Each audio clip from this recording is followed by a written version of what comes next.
Kemudian konsep dasar pelaporan. Waalaikumsalam warahmatullahi wabarakatuh.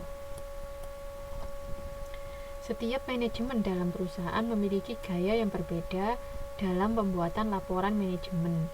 Tidak ada standar yang melekat pada semua perusahaan, jadi ada mempunyai standar yang berbeda-beda, mempunyai gaya yang berbeda-beda, namun secara umum konsep dasar pembuatan laporan harus dipenuhi, baru kemudian disesuaikan dengan jenis perusahaannya. Kemudian untuk membuat informasi yang efektif, informasi itu harus valid, yaitu sesuai dengan tujuan dan tepat sasaran. Reliable, informasinya dapat dipercaya dan akurat. Tepat waktu, ada saat dibutuhkan. Relevan, sesuai dengan tujuan. Kemudian mudah dipahami. Informasi juga harus diringkas intisarinya untuk selanjutnya dilakukan tindakan perbaikan.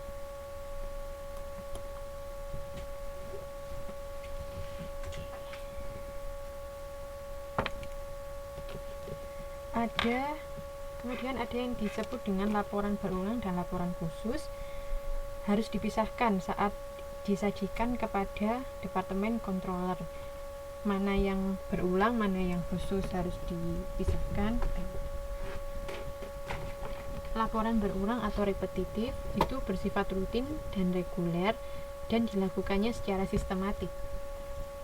Kalau yang khusus atau spesial, dilaporkannya atau melaporkan hanya isu-isu yang khusus.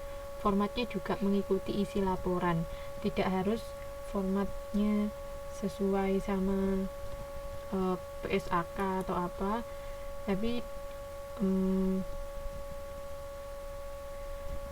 disesuaikan dengan isunya. Oke. Waalaikumsalam warahmatullahi wabarakatuh. Ini Mbak Ari ya yang baru datang ya.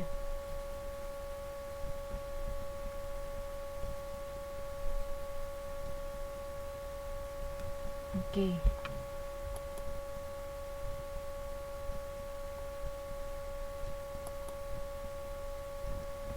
Prinsip manajemen pengecualian atau manajemen by exception.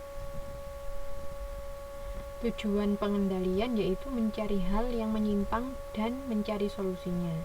Akan lebih bermanfaat dan efisien jika melaporkan hanya yang menyimpang saja, agar eksekutif segera dapat memberi perhatian dan mencari solusi. Jadi untuk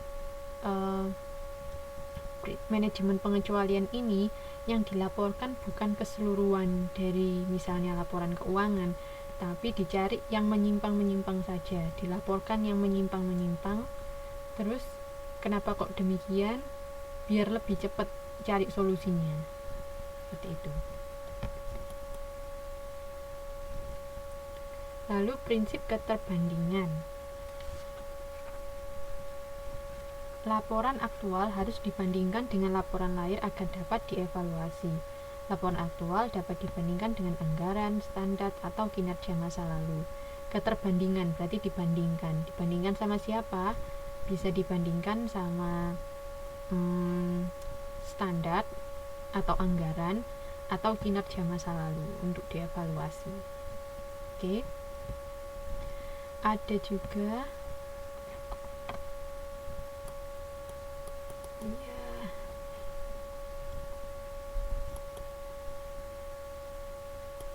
Waalaikumsalam warahmatullahi wabarakatuh. Sekarang prinsip peringkasan, yaitu semakin tinggi jabatan, semakin luas cakupan pengendalian, semakin banyak masalah yang harus dipecahkan. Oleh sebab itu, sebaiknya laporan yang dibuat memakai prinsip semakin ke atas semakin ringkas, yaitu menyajikan yang penting-penting atau yang menyimpang-menyimpang saja. Gitu. Kan misalnya kalau kita lihat bagian organisasi, kalau semakin tinggi dia kan bertanggung jawab atas berbagai macam departemen misalnya. Nah, kalau cakupannya luas seperti itu, sebaiknya diberikan laporan itu yang lebih sempit atau lebih ringkas. Kalau bisa yang penting-penting saja atau yang menyimpang-menyimpang saja yang dilaporkan pada jabatan yang lebih tinggi, biar lebih cepat diambil keputusan jika membutuhkan perbaikan atau apapun itu. Ada juga prinsip komentar dan interpretasi. Tujuannya untuk mengkomunikasikan ide-ide kepada pihak lain. Laporan harus dapat dipahami tanpa menanyakan kepada penyusunnya. Penyusun laporan mungkin tidak dari disiplin ilmu yang sama dengan pembaca. Oleh sebab itu dibutuhkan interpretasi komentar. Kalau kita membuat laporan keuangan itu kan tujuannya untuk melaporkan atau mengkomunikasikan ide kepada orang lain. Nah, orang yang kita kasih laporan keuangan itu kan bisa jadi tidak dari bidang ilmu yang sama. Misalnya saya dari akuntansi, yang saya beri laporan kan tidak selalu dari akuntansi, seperti itu. Oleh sebab itu dibutuhkan komentar dan interpretasi, dikasih keterangan, dikasih note di situ. Ini maksudnya apa? Misalnya aset itu berarti apa? Semacam itu kita kasih keterangan. Itu agar lebih mudah, agar si pembaca lebih mudah memahami laporan yang kita berikan. Oh, Mona.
Halo, halo.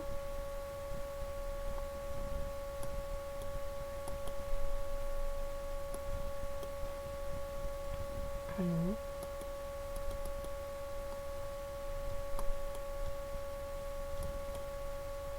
Teman-teman.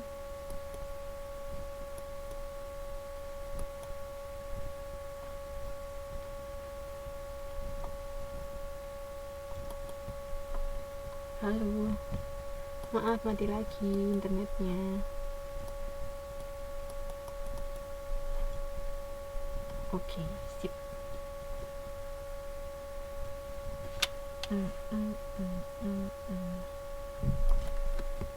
Kita lanjutkan. Syarat tambahan penyayan apa pula? Itu penyajian.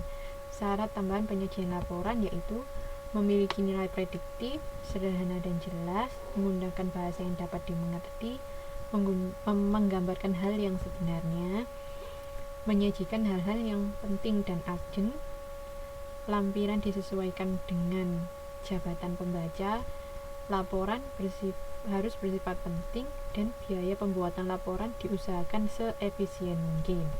Jelas ini ya.